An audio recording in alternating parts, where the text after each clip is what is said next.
Olá! Como eu comentei no vídeo anterior, Freud não apenas argumentava seu próprio ponto de vista teoricamente, como ele sustentava esse ponto de vista na prática, né?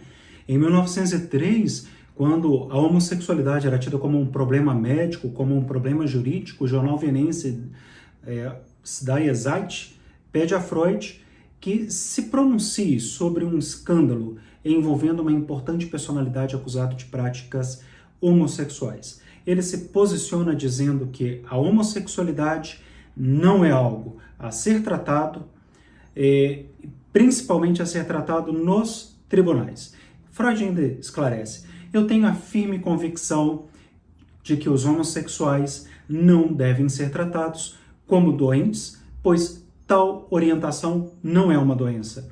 Isso nos obrigaria, conclui Freud, a qualificar como doentes um grande número de pensadores que admiramos justamente em razão da sua saúde mental. Os homossexuais não são pessoas doentes. Então, olha que bacana e, ao mesmo tempo, o quanto ele era avançado para a sua época. Em 1921, Freud, em uma carta que ele recebe de Ernest Jones, então presidente da Associação Internacional de Psicanálise, a IPA, o Jones acaba relatando para Freud que ele recebeu um pedido de admissão à sociedade de um analista homossexual. E Jones, de alguma forma, se posiciona nessa carta dizendo que ele era contra a admissão desse analista por esse motivo.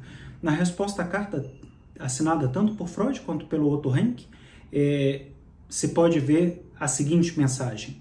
Sua pergunta, estimado Ernest Jones, sobre a possibilidade de filiação dos homossexuais à sociedade foi avaliada por nós e não concordamos com você. Olha o posicionamento de Freud e do próprio Otto, que assina juntamente com Freud. Com efeito, não podemos excluir essas pessoas sem outras razões suficientes e, em tais casos, a decisão dependerá de uma minuciosa análise de outras qualidades do candidato. Ou seja, não é a sua orientação sexual que o excluiria da possibilidade de ser admitido ou não à sociedade dos analistas, dos psicanalistas naquela época. Correto? Muito bem, as contribuições de Freud não param por aí. Em uma carta escrita por Freud em 1935 a uma mãe americana que solicita seus conselhos sobre seu filho homossexual, Freud responde: a homossexualidade não é certamente nenhuma vantagem, mas não é nada que se tenha que envergonhar. Nenhum vício, nenhuma degradação, não pode ser classificada como vício, nenhuma degradação, não pode ser classificada como doença e nós a consideramos como uma variação da função sexual, ou seja, é algo normal.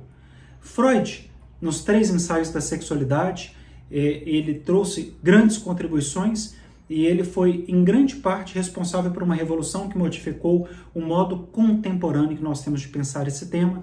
A teoria da bissexualidade humana, a teoria do complexo de Édipo possibilitaram essas 2 consequências. A primeira delas é a teórica, e desse ponto de vista, a homossexualidade passa a ser uma dimensão universal da mente, portanto, uma categoria como masculino e feminino em psicanálise são consideradas categorias mentais, independentes do sexo biológico do indivíduo.